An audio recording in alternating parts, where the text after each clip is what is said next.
Assalamualaikum warahmatullahi wabarakatuh. Kembali lagi dengan saya Rido Sanjaya di channel YouTube Sanjaya Retail. Teman-teman yang berada di daerah Subang, Kelurahan Curug Rendeng, Kecamatan Jalan Cagak, Kabupaten Subang, teman-teman boleh mampir ke toko Seanmart. Tim Sanjaya sedang berada di Seanmart dan kebetulan toko ini mempercayakan jasa konsultannya kepada kami. Teman-teman, kita review toko Seanmart. Toko ini berada di daerah perkampungan, benar-benar di kampung dan padat penduduk. Kondisinya sangat padat sekali, jauh dari kompetitor minimarket nasional. Teman-teman yang punya garasi mobil tidak terpakai, ini bisa menjadi salah satu solusi untuk membuka usaha minimarket. Kita langsung cek kondisi toko di dalamnya, ada apa saja di dalam toko Seanmart dengan luas bangunan hanya cukup dengan 6 kali 4,5 meter, bekas garasi mobil. Ayo kita masuk.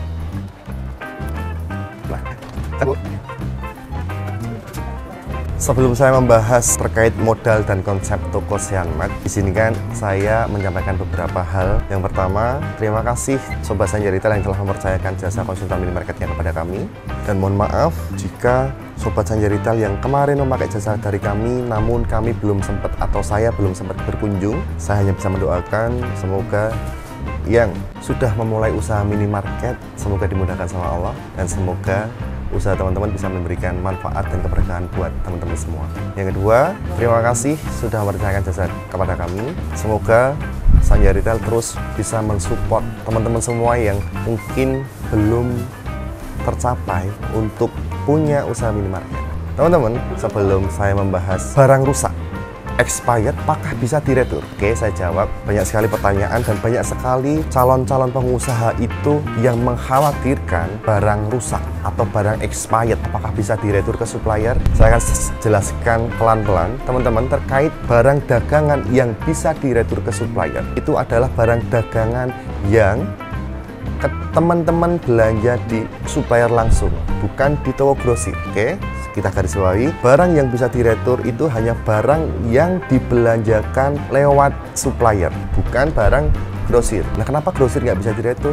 Karena toko grosir itu konsepnya adalah konsep beli putus. Kita yang datang ke toko, kita memilih barang yang kita butuhkan, terus kemudian kita ambil, kita bawa ke toko, kita jual ke toko dan nggak bisa diretur karena statusnya di situ adalah beli putus. Nah, kalau supplier, hampir semua supplier itu bisa diretur. Cuman ada ketentuan, ada syarat dan ketentuan yang harus teman-teman pahami. Yang pertama, contoh misalkan produk dari Mayora. Mayora itu hampir semua produknya bisa diretur. Wings, hampir semua produknya bisa diretur. BC dan lain sebagainya, Ultramilk dan lain sebagainya. Hampir semua supplier untuk barang expired itu bisa diretur. Nah, syaratnya apa nih?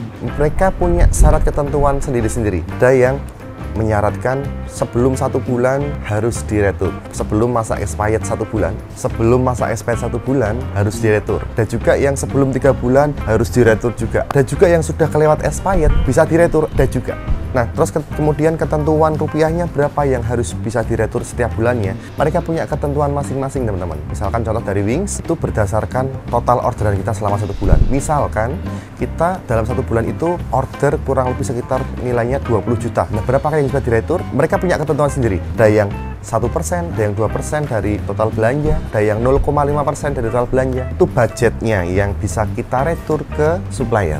Nah, misalkan contoh lagi ada dari supplier Indomarko misalkan. Syaratnya apa nih di Indomarko? Sebelum expired 3 bulan, atau mungkin sebelum expired 1 bulan, atau mungkin kalau sudah melewati batas expired bisa diretur. Itu mereka punya ketentuan masing-masing. Nah, supplier apa yang tidak bisa retur? Yaitu satu, dari Unilever. Hampir semua produk Unilever itu yang dijual adalah produknya non-food, personal care, home care, itu semuanya non-food. Dan rata-rata tidak bisa diretur dari Unilever. Contoh misalkan lagi yang tidak bisa diretur, yang beli putus, itu produknya dari Coca-Cola. Itu pun juga tidak bisa diretur. Tapi ada juga Coca-Cola yang bisa diretur. Tinggal ketentuan di daerah masing-masing. Kurang lebihnya seperti itu. Terus kemudian dari produknya susu, Nestle misalnya. Dari daerah masing-masing ada yang bisa diretur, ada yang tidak bisa diretur. Itu tinggal ketentuan masing-masing daripada supplier, kebijakan masing-masing daripada supplier dan distributornya. Banyak teman-teman yang bagi Sobat Sanjaya Retail yang ingin membuka minimarket namun awam terkait barang expired, barang rusak, apakah diretur atau tidak? Itu jawabannya. Paling tidak itu menjadi gambaran teman-teman untuk memulai usaha minimarket. Jadi saya tidak memberikan ketakutan, saya tidak menakut-nakuti. Pasti setiap usaha itu ada resikonya. Minimarket contohnya mungkin ada di barang expired, barang rusak, terus kemudian barang hilang dan lain sebagainya. Pasti ada resikonya, tapi resiko itu yang bisa kita antisipasi. Tapi resiko itu menurut kami masih bisa kita antisipasi. Solusi daripada untuk mengantisipasi barang rusak, kita punya solusinya. Solusi untuk mengantisipasi barang hilang, kita juga punya solusinya. Barang rusak masih bisa diretur. Terus kemudian bagaimana cara mengantisipasinya? Kita juga bisa buatkan promosi terkait barang yang sudah mendekati expired supaya tidak menjadi beban toko, supaya bisa laku terjual. Ada beberapa yang mungkin akan panjang terkait antisipasi barang hilang dan barang rusak. Tapi paling tidak itu menjadi gambaran teman-teman yang ingin memulai usaha minimarket namun masih takut apakah barang rusak itu bisa diretur ke supplier atau tidak. Jawabannya bisa dan tidak bisa. Ada yang bisa dan ada yang tidak bisa. Kurang lebih seperti itu terkait pemahaman atau edukasi barang expired. Ya, buat teman-teman yang masih ragu, silahkan konsultasikan ke kami. Apa yang mungkin teman-teman belum dapatkan pengetahuan tentang minimarket, boleh konsultasikan ke kami sebelum teman-teman membuka minimarket. Supaya minimal punya gambaran dulu, apakah bagus, apakah baik dan cocok untuk teman-teman atau tidak. Minimal konsultasikan dulu supaya tidak salah langkah. Kurang lebih seperti itu. Kita lanjut ke konsep toko Sean Mart dan berapa modalnya. 70 juta mau usaha apa? Ini usaha minimarket. Buat teman-teman yang punya garasi yang tidak terpakai, kalian bisa manfaatkan untuk buka minimarket di perkampungan. Jadi toko Sean Mart ini awalnya adalah garasi yang tidak terpakai. Kemudian melihat pasar yang menurut owner sangat berpotensi, akhirnya kita mulai untuk membuka usaha minimarket di dalam kampung dengan modal hanya 70 juta saja. Kita manfaatkan garasinya dengan ukuran 6 kali 4,5 meter. Jadi toko ini ukuran 6 kali 4,5 meter, modal barang dagangannya hanya 70 juta saja teman-teman. Sangat kecil sekali, sangat minim sekali, dan ini cocok buat teman-teman yang sedang mempersiapkan masa pensiun atau yang sedang mempersiapkan modal. Teman-teman yang di luar negeri, Korea, Jepang, Thailand dan lain sebagainya yang sedang mempersiapkan modal untuk usaha di Indonesia, ini bisa menjadi salah satu solusi buat teman-teman yang punya space garasi yang tidak terlalu lebar, yang berada di tengah kampung. Ini cocok sekali buat teman-teman semua. Salah satu rekomendasi untuk usaha teman-teman semua. Dan dengan modal 70 juta, kita bisa memaksimalkan space garasi atau tempat garasi yang dulunya tidak terpakai, sekarang bisa kita fungsikan untuk usaha minimarket. Jadi omset toko ini per harinya 3 juta kurang lebih. Marginnya kurang lebih sekitar 300.000 sampai dengan 350.000. Saya sarankan dengan ukuran 6 kali 4,5 meter ini lebih baik jangan pakai karyawan, lebih baik dikelola sendiri. Karena tokonya kecil dan saya yakin jika dikelola sendiri insya Allah masih bisa maksimal.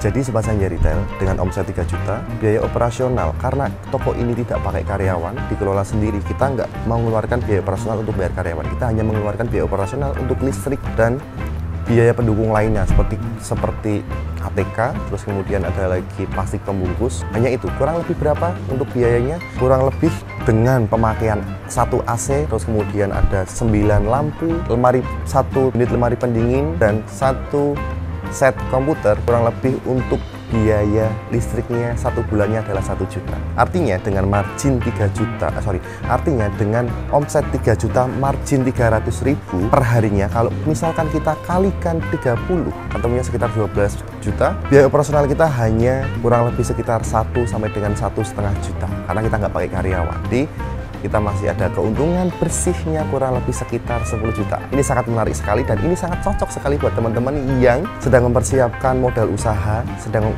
bekerja di luar negeri, dan yang sedang mempersiapkan modal usahanya di Indonesia. Ini cocok sekali buat teman-teman yang ingin punya minimarket dan punya space garasi yang kosong. Salah satu rekomendasi modal usaha minim dan cocok sekali untuk yang punya space garasi atau space yang tidak terpakai. Saya sarankan dengan modal di bawah 100 juta, lebih baik di perkampungan saja dan tidak pakai karyawan supaya biaya operasionalnya tidak terlalu tinggi. Kurang lebihnya seperti itu. Sekarang teman-teman, saya review toko Sean Mart dengan ukuran 6 kali 4,5 meter. Kita pakai rak single yang tinggi 170 cm, ada 10 set. Kita pakai rak double dengan tinggi 150 cm, ada 5 set. 1 unit lemari pendingin 2 pintu, 1 unit komputer kasir dan program kasir, 1 set meja kasir dan list plank dan neon box di depan. Kurang lebih untuk perlengkapan minimarketnya sekitar 75 juta. Dan barang dagangannya kurang lebih sekitar 70 juta. Jadi dengan 150 juta, teman-teman sudah bisa mendirikan minimarket di perkampungan dan langsung jadi satu dengan tempat tinggal. Sangat menarik bukan? Jadi buat teman-teman yang penasaran dengan modal 150 juta apakah bisa buat minimarket?